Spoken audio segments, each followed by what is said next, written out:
Hello, welcome back to my channel.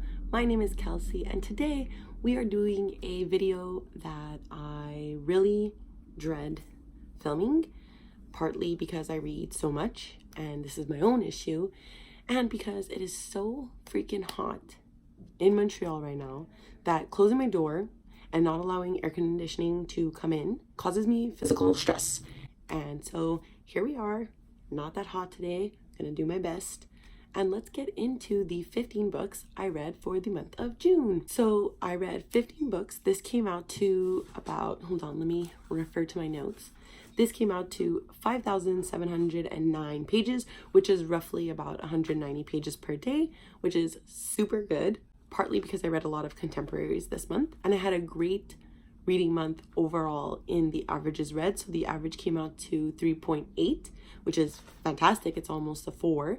So I had 0 1 stars, 0 2 stars, 3 3 stars, 9 4 stars, which is pretty great, and 3 5 stars. So the first book I read in the month of June was Autobiography by Christina Lauren. This follows a young boy named Tanner who moves to Utah after being out among his family and friends, but then being closeted when he goes to Utah, and his best friend at his high school named Autumn challenges him to join a writing class in his high school that allows for students to be able to write an entire book over the course of one semester or 1 year, whatever it is. And the TA of this class is a student who had taken the class a year before and wrote an entire book, and Tanner might have some feelings for him.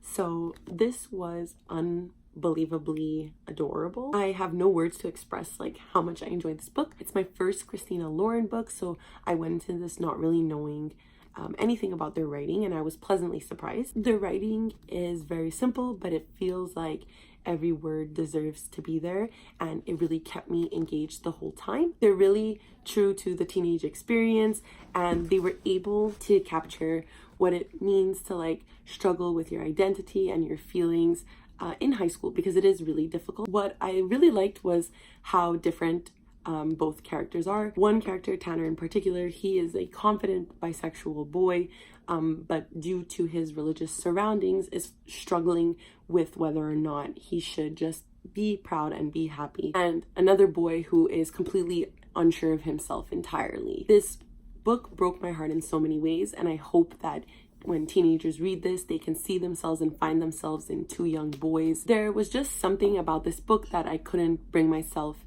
to give the novel 5 stars, but I still really enjoyed it, and I still think it's a great contemporary novel, especially if you're interested in topics of like sexuality and religion. This was really beautiful and really good, and it made me feel a lot of feels. The second book I read in the month of June was I Was Born for This by Alice Oseman. I gave this 4.5 stars. I thought it was absolutely brilliant. It is definitely my favorite from Alice Oseman so far. The plot was extremely engaging. I could not put the audiobook down. I was so completely invested in the plot. Oh, I didn't even tell you what this was about. This follows a girl named Angel who goes to London to visit her friends so that they can go to a concert of this band called The Ark, which is their favorite band of all time. They're like really obsessed with them, kind of like me with BTS. It also follows a young boy named Jimmy, who is one of the members of the bands, and how their lives intertwine. That really wasn't what I appreciated the most about the novel. Lister, Rowan, and Jimmy are among some of my favorite characters of all time. I think they were so fun and interesting, and they all had their problems, which I really appreciated. They were great characters, but they were flawed characters. My one gripe with this novel is how insufferable Angel was. While I enjoyed her perspective, there were a lot of things about her that annoyed me. I think her thoughts on the Ark were a little too obsessive. I also really didn't appreciate how she ignored the goings on around her, like people's feelings around her. I know that was the point of the novel. Like, I understand that part of her growing as a character within the book was learning that she does these things and learning how to adapt and understand other people's feelings. But I did find myself rolling my eyes at certain things that she said and did. Other than that, I think Oseman did a fantastic job highlighting anxiety and depression in this novel. Jimmy's panic attacks were really on point. I really identified to them. Especially, I think she did a great job highlighting these issues and representing them in a positive way. I'm always in awe of Alice Oseman's sensitivity towards these topics, and I think that if you just want a fun book about a boy band but that also deals with heavy topics, this is a great book for you. The next book I read in the month of June was I Wish You All the Best by Mason Deaver. This follows Ben DeBacher, who, after coming out to their parents as non-binary, they get kicked out of their home and their older sister comes to take them in. And over the course of the novel, Ben DeBacher discovers themselves and struggle with anxiety and depression, and it's also like a sweet romance between two like young kids in high school. It was beautiful. I think Deaver did an excellent job weaving in an interesting plot, fantastic and sweet characters with an important message overall. The relationships between characters are what I think really shines in this novel. Ben and their sister Hannah are a very realistic look at sibling relationships. I also thought that the relationship that develops between Ben and their love interest was super cute and super sweet, and I love how it went from like a nice little friends to lovers situation. I was cheering for them the entire novel. I think Deaver's strongest suit in the novel was also their examination on mental illness and taking care of oneself and therapy in a healthy way for teens. Ben mentioned several times in the novel how they were reluctant to try therapy and they're reluctant that therapy works, and in the end it becomes something that Ben truly appreciates for themselves. My one complaint for this novel has to be the pacing. I sometimes, while listening to the audiobook, felt that I had missed a crucial scene because it went by so quickly, and other moments I found different scenes to be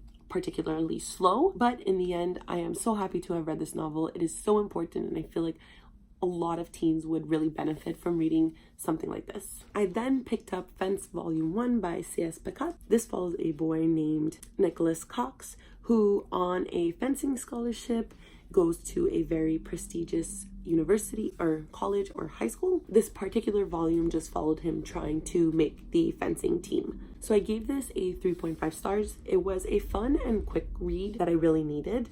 I think the art in this was absolutely fantastic. I love the art style. And I think my one complaint about this novel was that it was the first in a series. So it was very slow paced, really opening the entire story. It didn't really have its own plot because it was kind of opening and serving to create a more dynamic plot later on in further issues or volumes. It left a lot of things open that I'm excited to read further and learn about, like the different goings on about fencing and like the further development of relationships. I will definitely be reading the next volumes and I'm hoping that they get better from here. I then read another graphic novel, Spinning by Tilly Walden. I ended up giving 3 stars. This was a very fast and interesting graphic novel to read. Biographical, so Walden is able to convey her teenage years in a very intriguing way that discuss both the struggle of growing up in sports, which is something that I really identify with, having played hockey and soccer and karate and swimming in my youth, alongside discovering one's own sexuality. I thought that she touched upon both those issues really well, and I was able to really identify with it. But I think my complaint for her writing is really the pacing. The plot jumped haphazardly in between time periods, and I struggled to keep up with at what point in time we were at. Like, there were some moments that were really looked at and dissected, and so I had thought that the rest of the novel or the beginning of the novel, like that's what the novel was going to be, and then they would just switch and you wouldn't really get kind of a justification or a like knowledge of kind of where you were until you realize that it had changed time. So while I really did enjoy this graphic novel, I was just confused by my overall experience. The next book I read was Of Fire and Stars by Audrey Coulthurst, which I gave 4 out of 5 stars. This is a book that follows 2 main characters, Mare and Denna. Denna is betrothed to the Prince of Mineria her whole entire life, and Mare is that prince's sister. And Denna comes to town, shit starts happening. This is a country where magic is outlawed, and Denna herself has magic. Mare and Denna come together to kind of save a magical problem that is occurring in the kingdom while also falling in love. This book had me head over heels with glee. I adored both these leading ladies. Both Denna and Mare are extremely strong. Denna is very girly while sticking true to herself and following what she has been taught, but understanding where leeway can occur. Mare is very rough and wild and does what she wants and has attitude, but at the same time is very brave and kind and sweet. So I loved both of their characters and especially their dynamic together. One of my go-to things that makes me really enjoy a book is when the magic system of the novel is mixed up into religion. I think that the conflict between the two ideologies gives the novel a more concrete problem that I really enjoy. But I think that because of the development of relationships in this novel and development of the religious political aspect, there were things that were lacking in the plot. Some moments in the book were kind of dull to get through. And I think if Coulthurst did a better job developing the war and political aspects of the novel, it could have really gotten a 5 stars for me because the relationship and the characters were that good. It's just that the plot wasn't as engaging as I wanted it to be. Then I read Bloom by Kevin Panetta. This is a story about a boy named Ari who helps his parents run their bakery over the summer. Because they need help at the shop, they hire a boy named Hector, and Hector and Ari work together over the course of the summer, and this book was just so freaking darn cute. I gave it a 4.5 stars. First of all, the art in this book, it was the chef's kiss. Savannah Ganesho, you are a genius, a mastermind. I love your artwork. I think both characters in this novel are why I really enjoyed it a lot. They're both extremely realistic characters. They made mistakes that I think we would all do. The friendships that Ari had in the novel were extremely realistic. Tied with that is Ari's very real sense of wanting to belong and not really knowing where he wants to go in life, struggling to know what he wants to be. He finds himself extremely sad and angry and confused. That really made me feel for him and really understand what he is going through. And my one complaint about the novel was just that I couldn't follow along time periods. Once again, I know there were months at the different sections of the book are separated into months, but I don't think that they really helped keep a cohesive narrative that I think the novel deserved. This book was beautiful and cute and lovely, and I think it's definitely worth your time, and I would highly recommend because it's so cute. And that art.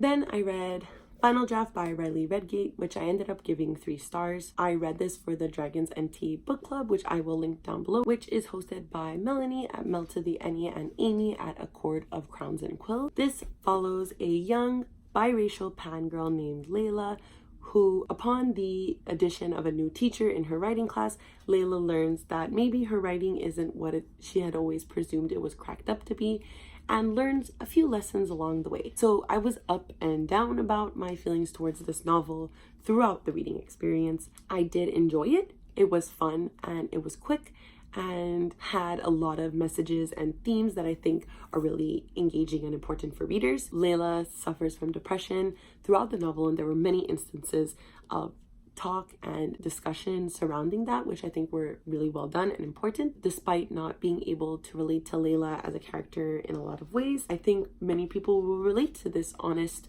portrayal of coping with a mental illness alongside many identities. But I did have quite a few issues for this novel throughout the read. I found the majority of the plot was very disjointed. I wasn't quite sure where the novel was going for a majority of the time. There were a lot of things thrown into the plot that I didn't really feel were necessary, and I felt like a lot of side characters were used as catalysts. They didn't have their own character. What they were was based on what Layla needed them, or what Riley Redgate needed them to be for Layla. Overall, I'd say I enjoyed the relationships, but the characters definitely felt hollow to me. Also, I was a bit disappointed that we really didn't focus on Layla as a writer, even though this whole novel is about her writing. Overall, I enjoyed the themes that Redgate was integrating into her novel, but it simply didn't wow me. Then I read I'm Afraid of Men by Vivek Shreya. This is a very short book that discusses Vivek Shreya's experience as a trans woman compared to her dating life and her encounters with straight cis men. I had obviously wanted to read this originally for its title. It obviously intrigued me, and what I thought was going to be a discussion on misogyny became so much more. It was a very harrowing and raw autobiography on trans issues and the LGBT community in general. And even though it was a very short book, I found it extremely hard to read, both because I couldn't understand Shreya's experience and because I really could. She expresses such hurting within so few pages that I was really struck by its honesty. I like how she didn't hide behind her experiences, rather emphasize them to show the very real fear that many people have. The misogyny is rampant in all situations. My one complaint about this novel is that it was too short. I wish she wrote more and went further into these issues. I think she's a brilliant writer. I think she had something going here, and she really could have further developed this with the issues that she presented in this novel. But overall, I think it's an extremely important read, and I really encourage everyone to give it a shot. It's only 96 pages. You could really bang it out. It was excellent. The next book I read was All the Light We Cannot See by Anthony Doerr. This is a World War II historical fiction novel that follows two characters, one young boy who grows up in Germany and enters the army, and another girl who grows up in France and partakes in kind of this rebellious radio transmission organization, I guess you could say, and how their lives intertwine over the course of the war. I gave this a 5 out of 5 stars. It was absolutely perfect to me. I have no words to describe how amazing this book is. It had everything that I love in a novel, multiple POVs, all those POVs eventually connecting, which I love. I love when authors do that shit. There's a small heist that I like. It's historical. Doerr has the most lyrical writing I have ever read. It was absolutely gorgeous. It was heartbreaking, and I was completely enamored with every word. And I cried like a fucking little baby at the end of this. I was at work. I had to go to the bathroom. It was just made me so emotional, and I had no idea where the story was going. I was just fucking along for the ride, and that ride ended in my absolute devastation. I was overwhelmed with emotions. I have nothing bad to say about this book. It was absolutely perfect, and I think if you haven't read it yet, you need to. It was brilliant. Please read this. Fantastic. Okay. And then I read another 5-star book, which was Red, White, and Royal Blue by Casey McQuiston, which was freaking cute.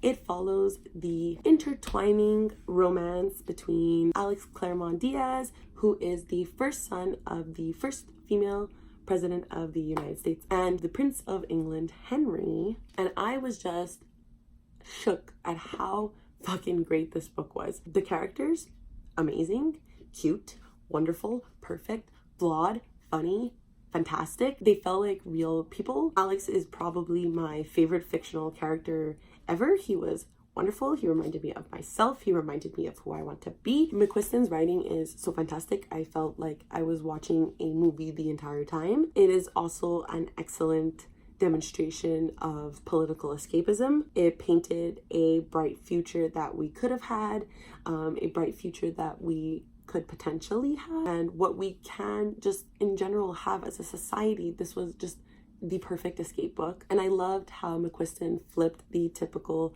Prince of England trope on its head, and she really demonstrated how difficult it can be to be the legacies of political power. I also really enjoyed the relationships in this novel, the friendships, the family dynamics. I think McQuiston did a fantastic job tying all of those together and demonstrated healthy versions of those relationships. I can't even think of one bad thing about this book because I just thought it was perfect, and I can't wait to reread this because it was so cute. I then read something that was another version of escapism for me. It is The Hidden Power of Fucking Up by the Try Guys. If you are on YouTube at all, you know who they are. These are 4 guys, used to work at BuzzFeed, now they have their own channel. And this book was basically talking about how They've tried things. They tried things specifically for this book. That's basically the gist. And I gave it 4 stars, but like, I'm incredibly biased when it comes to this book. I bought it knowing that I was gonna love it because I love the Try Guys. I never miss a video. They really inspire me. They really make me laugh. I just really enjoy their content. This book was everything I expected. It was cheeky, it was fun, but it still had an emotional impact, much like a lot of their videos do. But I was really surprised at how talented they are as writers, especially Eugene. He's fucking great. He did a fantastic job as a writer. I don't really have more to say because this was exactly what I needed. It made me laugh and I read it in a day. The audiobook is fucking great, by the way. I would highly, highly recommend listening to it on audio because they narrate it and they're so funny. I then finally finished this chunker, A Storm of Swords by George R.R. Martin. I obviously gave this 5 stars. It is a reread for me. I won't get too into it. You follow Game of Thrones and you want to know what happens in this book in particular. 3 weddings occur in this book. So if you know what I'm talking about, you know what I'm talking about. But basically Game of Thrones follows, it's so different from like the first book. The king dies and it sets off a chain of events where a multitude of people want to come into power and they are all kind of fighting for the throne of Westeros, which is so far from like where this book is, but that's like the general skeleton plotline. As usual, I don't really want to get too deep into this because I obviously really enjoyed it. I love George R.R. Martin's writing. I love the complexities of the politics in this novel, the complexities of the plot. I love where the characters go in these novels. He never ceases to make me not sad. No complaints here. So much shit happened in this book that I can't even remember what happened. Where are they? They're up there somewhere. But I can't even remember what happens in A Feast of Crows because I think it occurs at the same time or relatively around the same time. And so I'm like, what the fuck happens in A Feast of Crows? Because so much shit happened in this that I can't even like begin to imagine what's happening in the next one. But alas, great, fantastic. If you haven't read Game of Thrones, read it. I think it's fucking great. I think it's worth it. Reading 1,000 pages, not that bad when his writing is that good. We're almost at the end. I am so tired. This is crazy. I then read So You've Been Publicly Shamed by Jon Ronson. This was a difficult book to rate for me, but I ultimately settled on 4 stars. I honestly commend Ronson for tackling on such a controversial topic that ultimately is redundant in and of itself, in and of its existence. But I think it is such an incredibly relevant and important topic, especially within the 21st century and the rise of internet and cancel culture. I enjoyed what I read. Some of it I didn't agree with. Some of it I found really shocking, but I think Ronson does a really good job at kind of balancing both those perspectives, whether you agree with him or not. A big takeaway from this novel for me is Ronson's discussion on decency and compassion online, and how internet culture is always changing. I think this book is a definite read for anyone who engages with anything online or mildly interested in cancel culture. My one complaint would just be how repetitive some of the stories were and how Jon Ronson kind of ties in his own personal aspects to it, which I think can be engaging, but sometimes he just sounded like an idiot to me. But yeah, I really enjoyed this. If you're mildly interested in cancel culture and internet culture, I would pick this up because I thought it was a pretty solid read. And finally, my last book read for the month of June is The Brilliant Death by Amy Rose Capetta. This story follows Teodora di Sangro. She is the daughter of one of the 5 families who control the world or city of Vinalia, and she also is a strega. And a strega, in the very literal definition of a strega in Italian, is witch, which is kind of what she is in the book. She is able to shift people into objects and shift herself into different things. On her father being poisoned, she travels to the capital city disguised as her brother to kind of enter this world of high society life to get the antidote for her father so he doesn't die. I went into this not knowing what to expect and I absolutely fucking loved it. I gave it 4 stars. I was enchanted by 19th century Italy. I really identified with a lot of the struggles that Teodora goes through in this novel. Coming from an Italian family, I read this through audio and the narrator, Carlotta Breton, did a fantastic job. It was amazing to listen to a book told with an accent that sounds like mine. She did a great job pronouncing Italian words and names correctly, that it felt really real to me and made the story more personal. This was a very high-stake political fantasy that I always love to read. I also really appreciated the diversity that's in this novel. It tackles gender issues. The way gender is explored in this novel was really fantastic. Both characters use like she, her, he, him, they, them pronouns throughout the novel. Peta really impressed me with how talented she is. I'm really happy that I gave this a chance. I picked this up on a whim and I actually really enjoyed it. I just couldn't bring myself to give it 5 stars. It didn't emotionally impact me or surprise me in such a way that I was completely overwhelmed at the end of the novel, but I think this was a solid fantasy, a great read. I looked it up and it's gonna have a sequel, and I'm really excited about that because I actually was really surprised by this book. And that's it. That's it for the month of June. We're finally done, 45 minutes into recording. I'm dead tired. I hope you're not bored. Comment down below. Let me know if you read any of these books. Do you think my opinions are wrong? Argue with me. I love to debate. Like and subscribe. I'm having trouble recording videos, but I'm making an effort, so I'll see you. And I don't know how to end this. Okay, bye.